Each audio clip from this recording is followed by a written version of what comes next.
Hola amigos, bienvenidos a este tiempo de la radio dedicado a la historia.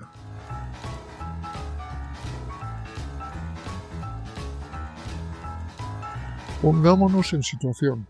31 de diciembre de 1937.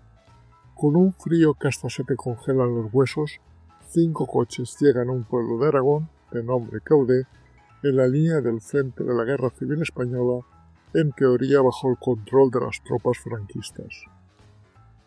La guerra llevaba ya 500 días, y los dos bandos se preparaban para una batalla que iba a ser un infierno, la de Teruel. De los coches bajaron una docena de periodistas, muchos de ellos extranjeros. Los oficiales de Franco los trataban con guante blanco, sabiendo que les venía de perlas para la propaganda. Entre ellos destacaban 3.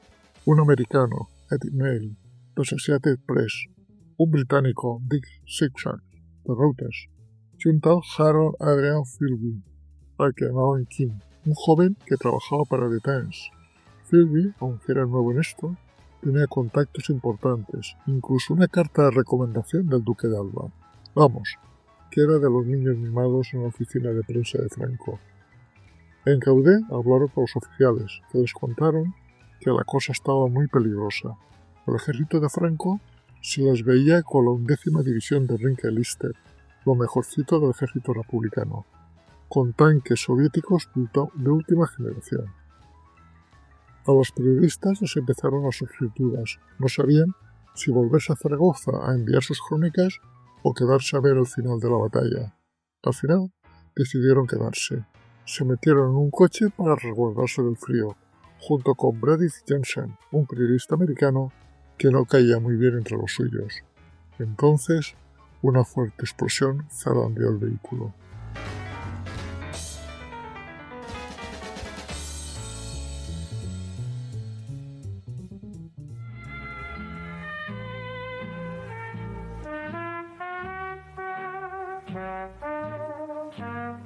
Cuando el efecto de la explosión cesa, Philby, lleno de sangre, vio una escena sangrienta. Zigzag herido de gravedad, Johnson muerto en el acto y Neal agonizando. A toda prisa, los heridos son llevados a Zaragoza, pero Dick murió sin despertar y Neal murió unos días después por una infección. La muerte de estos periodistas fue un bombazo en la prensa internacional. Los republicanos se reían de lo confiados que estaban los periodistas con la victoria de Franco en Teruel, y los franquistas los pusieron por las nubes, como mártires de la verdad y luchadores contra el comunismo.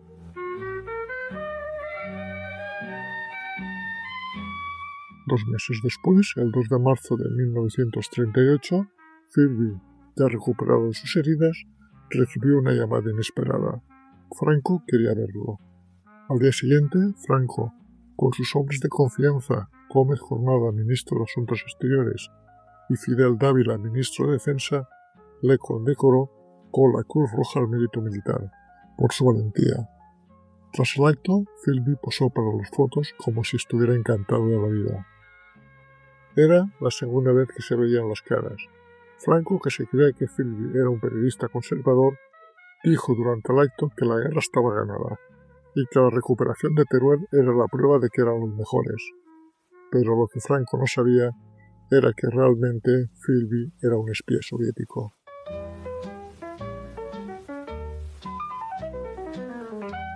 Veamos ahora la historia de Harold Adrian Russell Philby, King, como le llamaban sus amigos. Este había nacido en enero de 1912 en la India, en donde estaba destinado su padre, un oficial del ejército británico.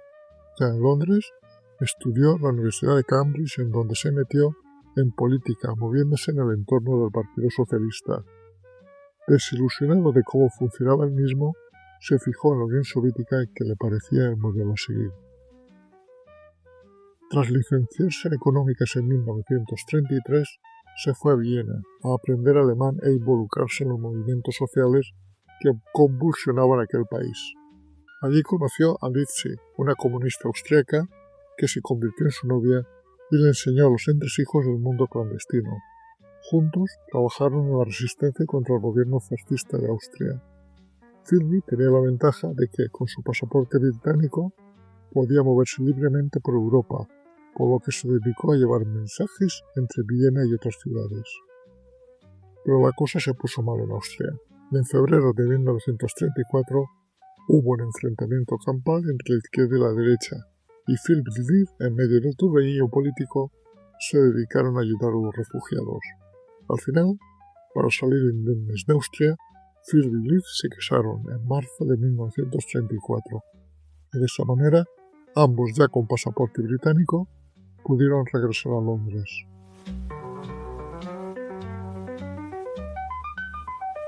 De vuelta a la capital, en abril de 1934, Philby y Liv se dirigieron a la sede del Partido Comunista Británico para hacerse militantes, pero como desconfiaban de todos los recién llegados de Europa Central, les dijeron que volvieran en 6 semanas. Mientras tanto, la pareja intentaba adaptarse a su nueva vida en Londres, vivían en un barrio obrero y buscaban trabajo en un país que estaba en plena crisis económica. Philby, con su carrera de económicas, pero sin saber muy bien qué hacer, intentó entrar en la administración británica y pidió que lo mandaran a la India. El 1 de mayo, el matrimonio asistió a la manifestación del Partido Comunista, sin saber que sería la última vez que se les vería en público como simpatizantes de este partido, en muchos años. Poco después les visitó Edith Tudor Hart, una fotógrafa que habían conocido en Viena, también comunista, y que le dijo a Philby que alguien quería hablar con él sobre una misión importante.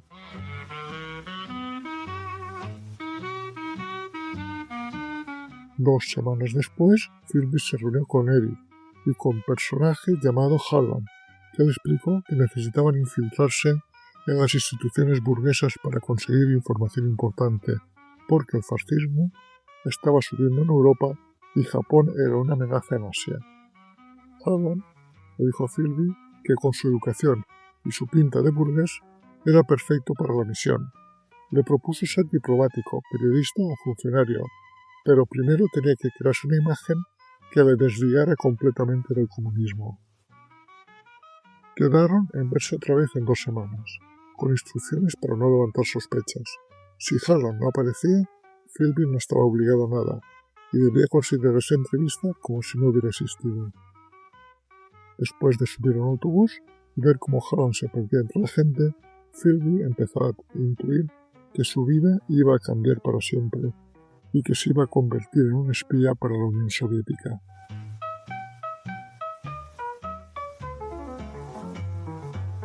Dos semanas después de la cita, asistió Otto, un espía soviético que había sustituido a Hallam. Philby le propuso a Otto seguir los pasos de su padre y trabajar en las colonias, pero Otto le quitó la idea de la cabeza. También descartaron la carrera diplomática, porque Philby no tenía contactos ni dinero. Al final, Otto le dijo que el periodismo era una buena opción, porque le permitiría hacer preguntas y conseguir información, que era lo que necesitaba un espía. Y le encargó a Philby que hiciera una lista de todos sus conocidos en la Universidad de Cambridge, clasificándolos en comunistas, simpatizantes y otros.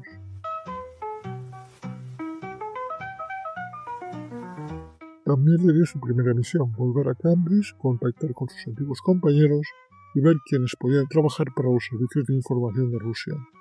Otto le dio dinero y le dijo cómo debía comportarse, como un tío simpático y amigable de siempre, pero ahora más maduro, alejado de la política y centrado en ganar dinero. Así, en el verano de 1934, Philby volvió a Cambridge con una nueva imagen, preparado para empezar su trabajo como espía.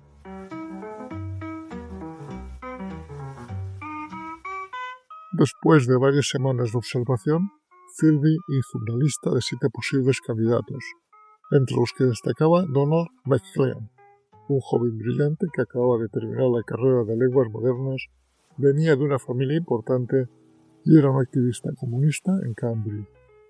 Siguiendo un plan muy pensado, Philby se reunió con Maclean en su casa y le propuso trabajar para la causa comunista desde dentro del sistema británico, a lo que éste, aunque se sorprendió al principio, aceptó.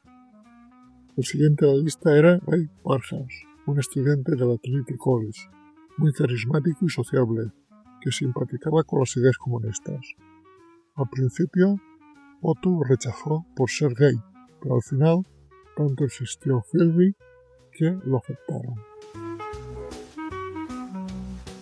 En agosto de 1935, McLean se presentó al examen del Foreign Office, Oficina de Asuntos Exteriores inglés, y quedó entre los 12 primeros.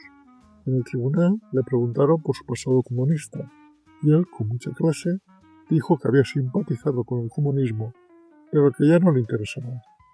Su respuesta impresionó al tribunal y lo aceptaron en el Foreign Office. Poco después, recibió una carta de felicitación del propio ministro del Interior, Lord Seymour. Mientras tanto, Burgess, después de las elecciones de noviembre de 1935, consiguió un trabajo como secretario personal de John Robert McNamara, un parlamentario conservador gay. Burgess, que aprovechó sus contactos, se movía como pez en el agua en los círculos del poder, dejando a Alemania y reuniéndose con políticos en París. Vamos, se convirtió en un activo muy valioso para los soviéticos. El otoño de 1935 fue un momento clave para ambos. McLean ya estaba en el Foreign Office. Burgess era una figura conocida en Westminster. En cuestión de semanas, Moscú había colocado 2 agentes en puestos estratégicos dentro del Imperio Británico. Los dos espiaron para la Unión Soviética durante la Guerra Fría desde sus puestos de responsabilidad. McLean, como diplomático en la embajada del Reino Unido en Washington, y Burgess en el M-16, hasta que los descubrieron en 1951 y huyeron a Rusia, donde vivieron hasta su muerte.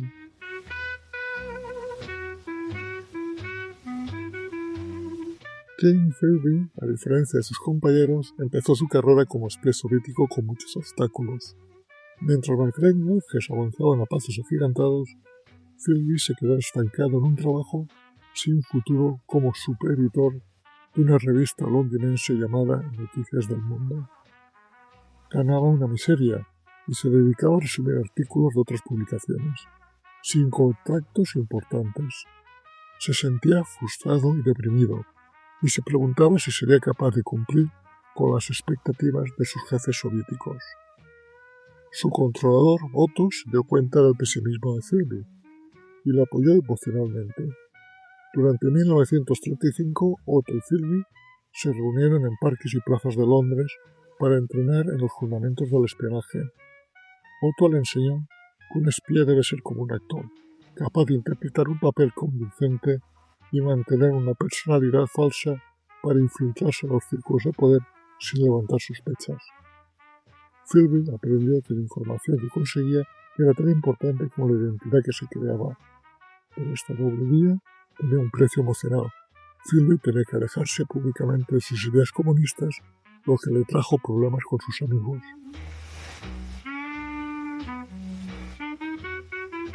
Uno de los momentos más difíciles para Philby fue cuando se encontró con un antiguo conocido de Viena, un liberal de izquierdas que lo acusó de traidor y de trabajar para los fascistas. Philby, sin poder explicar su misión, tuvo que huir y esto lo afectó mucho. Este incidente le recordó lo solo que estaba en su doble vida y lo difícil que era tener relaciones auténticas sin despide. El entrenamiento de Philby también incluyó técnicas de seguridad. Otto le enseñó a no ser detectado, a cambiar de transporte, a usar disfraces y a reunirse en lugares discretos. A pesar de todo esto, Philby no consiguió información valiosa para los soviéticos durante este tiempo, lo que le frustró aún más. Mientras tanto, McLean, que trabajaba en el Foreign Office, empezó a filtrar documentos secretos, superando a Philby en sus resultados. Una vez, McLean llevó a Philby y Otto una maleta llena de informes secretos sobre la situación militar, que Otto fotografió, y Philby se sintió aún peor pensando que no estaba a la altura de sus compañeros.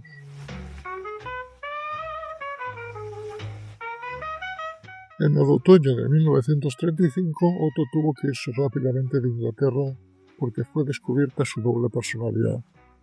Poco tiempo lo sustituyó Theodore Mail, un espía muy experimentado que impresionó a Philby con su conocimiento del protocolo y de cómo infiltrarse en la alta sociedad.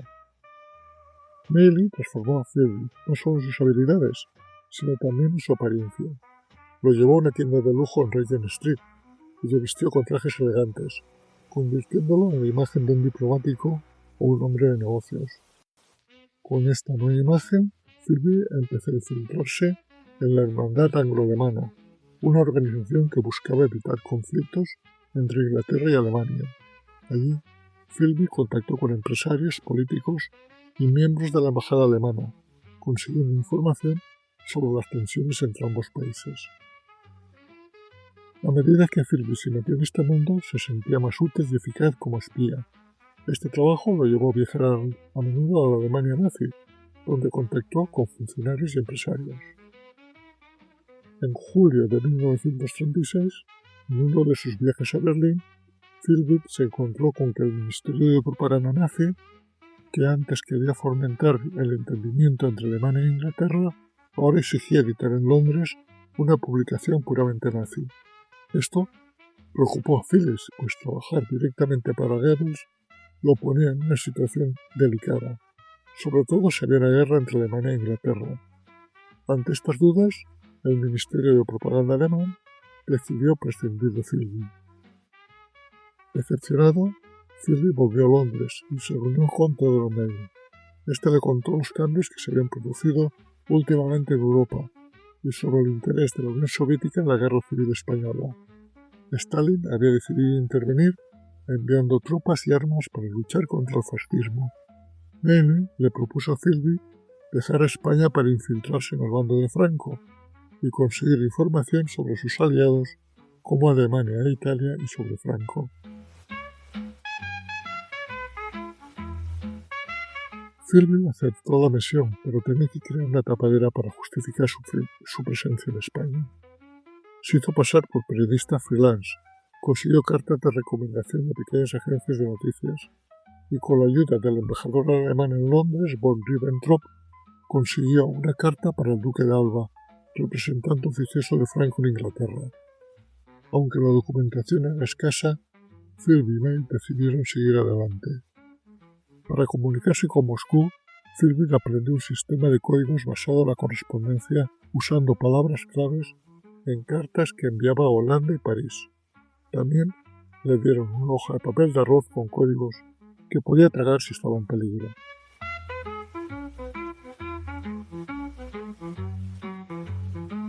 Después de prepararlo todo, Philby recibió dinero para sus gastos en España. Con su tapadera creada y los códigos memorizados, el 3 de febrero de 1937 se fue a Southampton para embarcar rumbo a Portugal. Al llegar a Lisboa se instaló en un lujoso hotel, Ávila, un lugar lleno de gente que apoyaba a Franco, donde se reunían diplomáticos, periodistas y hombres de negocios. Aunque Portugal tenía relaciones con la República Española, en realidad apoyaba a Franco. La embajada de Franco en Lisboa estaba dirigida por Gil Robles y Nicolás Franco, el hermano del general, en donde presentó Philby sus cartas de recomendación para conseguir un visado que le permitiera pasar a la España franquista, cosa que consiguió en unos días. Cruzó el río Tajo hasta Barreiro, donde tomó un tren. En él viajaba hasta Badajoz. Philby vio a los guardias vestidos de verde oliva armados y con tricornios y una bandera roja igualda en un mástil. En ese momento se dio cuenta de que había llegado a una España dividida por la guerra. Su siguiente parada fue Mérida. Después de una breve espera, hizo transbordo al expreso procedente de Salamanca que lo llevó directamente a Sevilla, su destino final.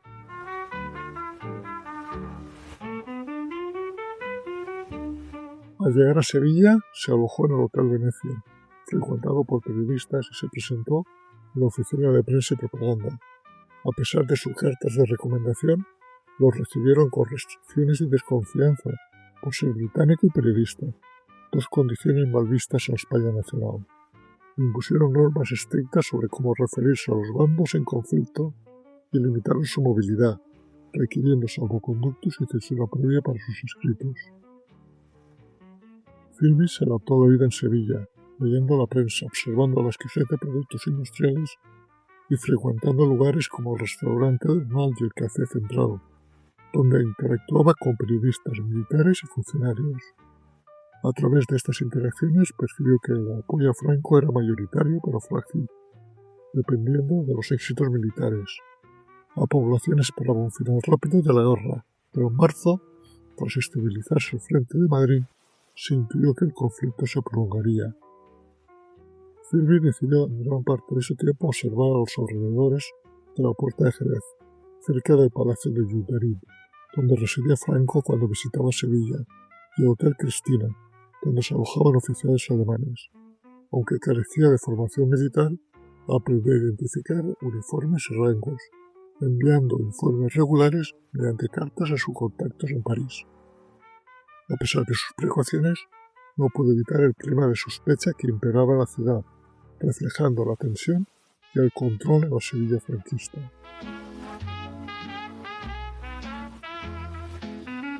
En la primavera de 1937, Philby, aprovechando que se iba a celebrar una corrida de toros en Córdoba, decidió desplazarse a esa ciudad para estar cerca del frente de batalla y obtener información de primera mano sobre el conflicto. Al llegar a Córdoba, se alojó en un hotel, pero su noche se vio interrumpida cuando dos guardias civiles irrumpieron en su habitación y lo llevaron a un cuartel para interrogarlo. Philby, temiendo que descubrieran los códigos de espionaje que llevaba consigo, logró tragárselos en un momento de descuido. Tras un registro minucioso, los guardias no encontraron nada incriminatorio y lo liberaron, aunque le ordenaron abandonar Córdoba al día siguiente. De regreso a Sevilla, Philby reflexionó sobre lo ocurrido, concluyendo que los incidentes imprevistos son los más peligrosos en el espionaje. Sin embargo, su mayor preocupación era cómo conseguir un nuevo código para continuar su misión.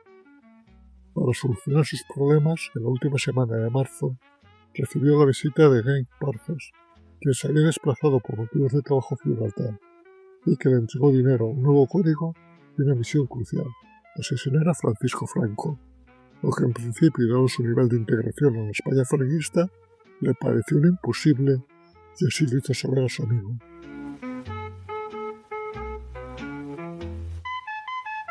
A principios de mayo de 1937, poco más de un mes después de entrevistarse con su amigo, ordenaron a Philby abandonar España y regresar a Inglaterra. El 12 de mayo desembarcó en el puerto de Sutherland, engalanado con flores, guirnaldas y carteles de Dios salve al rey, con motivo de la coronación de Jorge VI, que estaba teniendo lugar ese mismo día. Allí esperaba a su esposa, Licia, a la que hacía meses que le había visto, y que todo el tiempo se había mantenido contacto con Mary. Pasados los días, ya en Londres, el encuentro se realizó entre Bill Philby y su controlador Maine.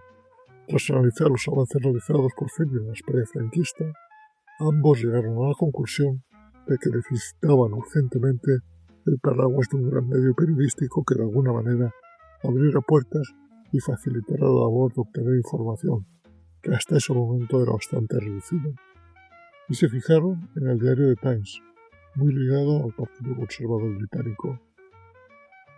Para ello, Philby echó mano de su padre, que había regresado a Londres desde su destino en Arabia, y por su mediación consiguió que el periódico lo mandara a la España franquista como un colaborador especial.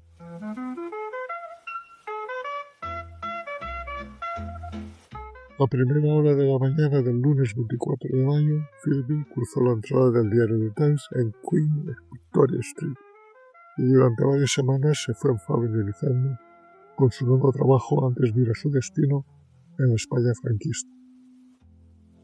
Mientras tanto, su padre le hizo un nuevo favor: lo inscribió como socio en el Club Athenaeum, que era un bastión de la élite intelectual y social británica, un lugar donde se cultivaba el conocimiento y al que pertenecían intelectuales, científicos, artistas, políticos y figuras influyentes de la sociedad británica. Con esta incorporación, Philby había cerrado un círculo: Westminster, beca del Rey, Trinity College en Cambridge, corresponsal de The Times y miembro de Athenaeum, las credenciales ejemplares que se le exigía a cualquier británico que aspirara a formar parte de la clase dirigente. Ningún agente soviético habría podido aspirar a tanto. Era la tapadera perfecta. Ya solo le quedaban a Philby cerrar los detalles de su trabajo clandestino. Le informaron que su nuevo controlador sería Alexander Orlov y que se vería una vez al mes en el sur de Francia, aprovechando los permisos que la relación de detalles le concedía para descansar de los rigores del frente y establecer comunicación con Londres sin mediar la censura de los nacionales, y que la primera cita sería el 18 de julio en Biarritz. Aquí le alivió saber que tendría un enlace que le serviría de guía en referencia durante su trabajo en España.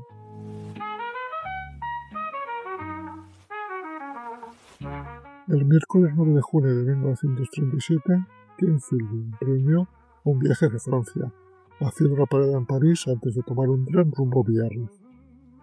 Este lujoso balneario se había convertido en un punto estratégico para observar el desarrollo de la guerra civil, pues ofrecía la ventaja de estar lo suficientemente cerca del frente como para mantenerse informado, pero lo bastante lejos para disfrutar de la tranquilidad de un país en paz. En esta zona, especialmente a los 40 kilómetros que separaban Biarritz de Irún, se concentraba una gran cantidad de espías y agentes de inteligencia de toda Europa. Entre ellos se encontraban representantes del Servicio de Información de Franco, del Deuxième Bureau francés, de la Abwehr alemana y agentes italianos, muchos de los cuales se hacían pasar por periodistas. Philby fue recibido en Biarritz por James Holman, coordinador de los periodistas de detalles en España, un hombre con conexiones influyentes, incluso con Adolf Hitler. Juntos se reunieron con De Kock, corresponsal de detalles en el bando republicano, en un pequeño hotel de Biarritz. El 12 de junio recibieron noticias de que las tropas de Franco habían roto el cinturón de hierro que protegía Bilbao, acercándose a solo 10 kilómetros del centro de la capital. Philby y Holman decidieron regresar a Vitoria, donde se encontraba el cuartel general del Ejército del Norte, para informar sobre los avances franquistas. En los días siguientes, las tropas de Franco capturaron varias localidades e hicieron prisioneros, consolidando su posición.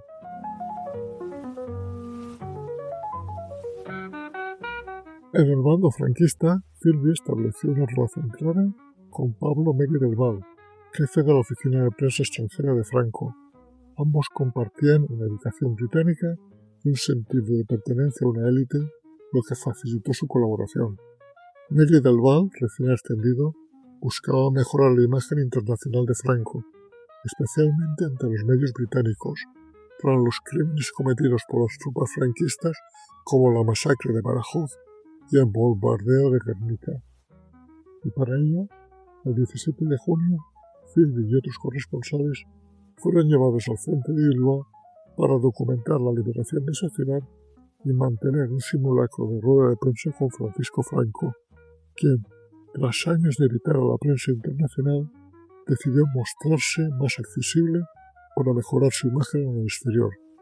Este sería el primer encuentro cercano entre Franco y Philby. Pocos días después, Philby se trasladó a Salamanca, la capital administrativa del bando nacional, donde se alojó en el Palacio de Maldonado. Allí, su relación con Mery del Val se fortaleció y por su mediación consiguió una entrevista en exclusiva con el general Franco el 8 de julio.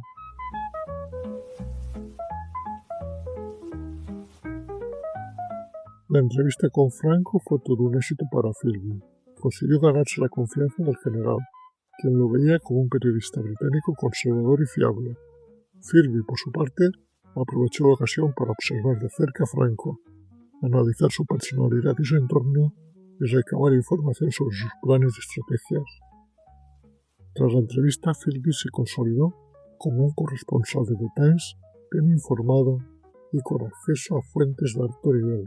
Sus crónicas sobre la guerra eran leídas con atención en Londres y su reputación crecía día a día.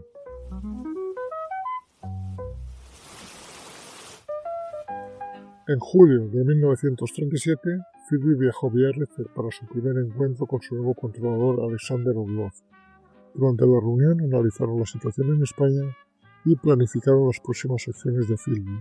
Además, como un punto más de contacto, Orlov le informó que Lizzie, su mujer, se había ido a vivir a París, lo que le permitiría mayor movimiento sin levantar sospechas. De vuelta a España, Philby continuó con su doble vida, alternando entre su papel de corresponsal de Détails y su actividad como espía soviético. Su capacidad para moverse con soltura en los círculos de poder franquista le permitió obtener información privilegiada que luego transmitió a sus controladores. A medida que avanzaba la guerra, Philby se convirtió en un testigo privilegiado de los acontecimientos.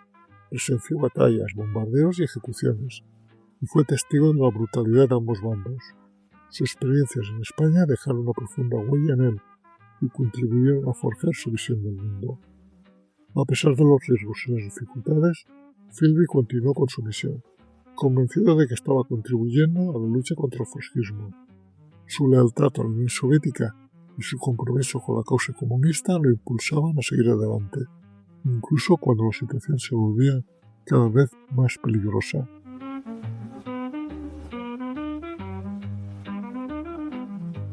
Y así llegamos al 31 de diciembre de 1937, donde he iniciado este relato con la explosión que hirió a nuestro protagonista y donde fallecieron varios compañeros de profesión.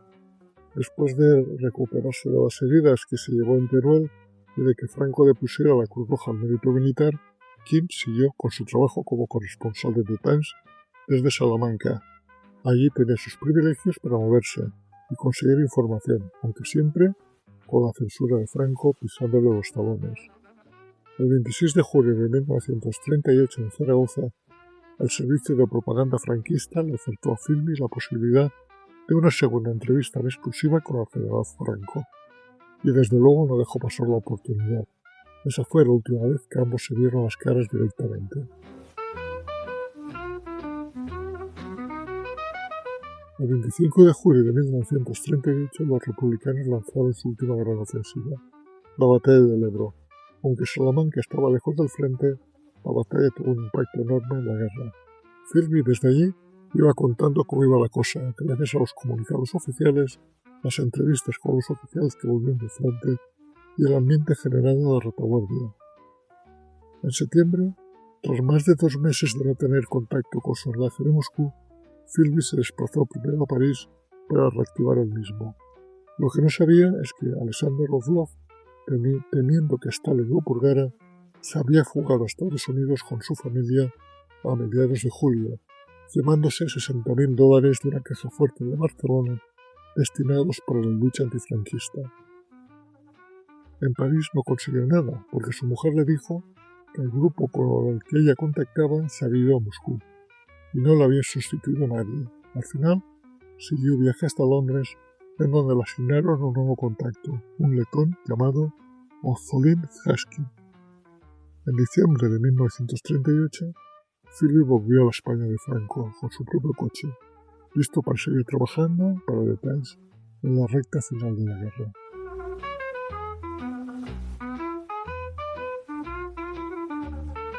La batalla de Ebro había terminado con victoria para Franco y los republicanos estaban cada vez más desanimados. Philby siguió de cerca la ofensiva de Franco en Cataluña y hasta entró en Barcelona el 26 de enero de 1939 con las primeras tropas franquistas. Aunque estaba en el bando ganador, Philby vio cómo se hundía la República Española con la información que le llegaba, el montón de prisioneros y el ambiente de derrota que se respiraba entre los republicanos. Tras el fin de la Guerra Civil Española, James Philby regresó a Londres, donde su reputación como corresponsal de guerra y experto en asuntos españoles le abrió muchas puertas.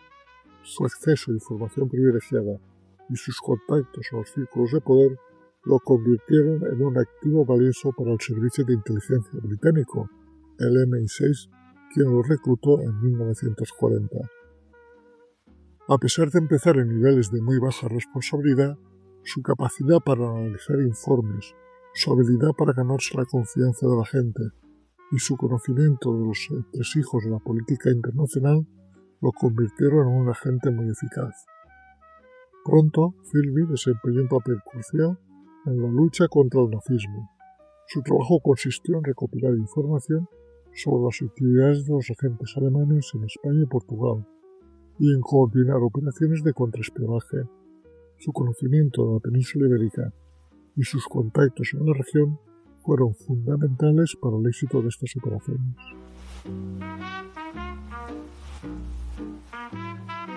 Tras la guerra, Philby continuó su carrera en el MI6, donde se especializó en asuntos soviéticos. Su objetivo principal era obtener información sobre las actividades de la inteligencia soviética en Occidente y contrarrestar sus esfuerzos.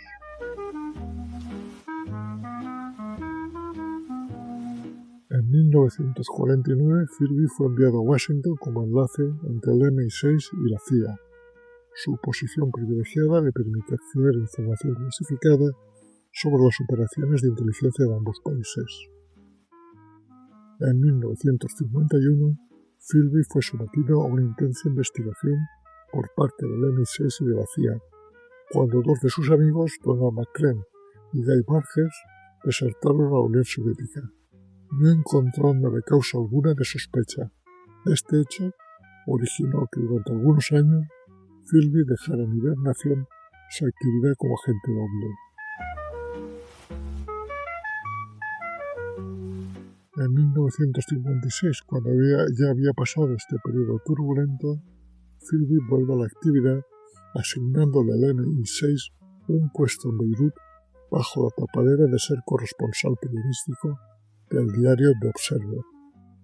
Esta cobertura periodística le proporcionó la tapadera perfecta para reiniciar sus actividades de espionaje, manteniendo contacto con sus fuentes soviéticas y transmitiendo información valiosa. La verdad sobre la vida doble de Philby finalmente se dio a luz en 1963, cuando Nicholas Elliott, un agente de la CIA, presentó pruebas irrefutables de su traición. En un giro sorprendente, en lugar de ser arrestado, Philby fue autorizado a huir a Moscú a bordo de un barco soviético. Este acuerdo secreto entre el gobierno británico y la KGB se justificó por el temor a que, si era juzgado, Philby revelara secretos comprometedores sobre las operaciones de inteligencia occidentales.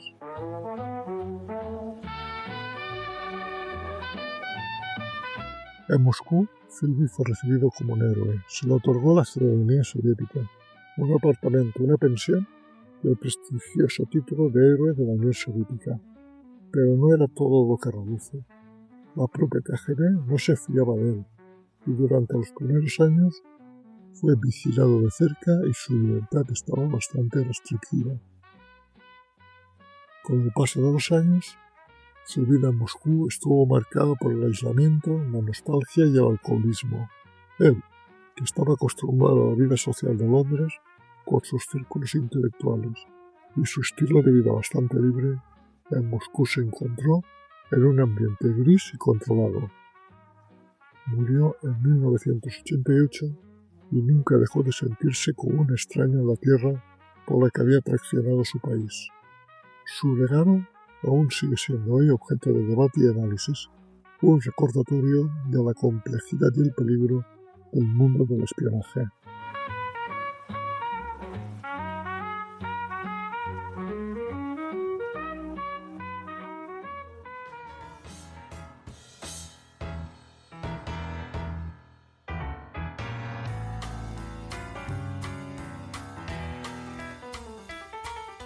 Si estás interesado en otros temas de historia, nos puedes seguir en YouTube en el canal Desde mi Retiro y en iVoox, Spotify y Google Podcast en el canal Un poco de Historia. Este proyecto radiofónico, creado desde mi retiro en la España profunda, es una realización, para bien o para mal, de José Luis García, ciudadano del mundo.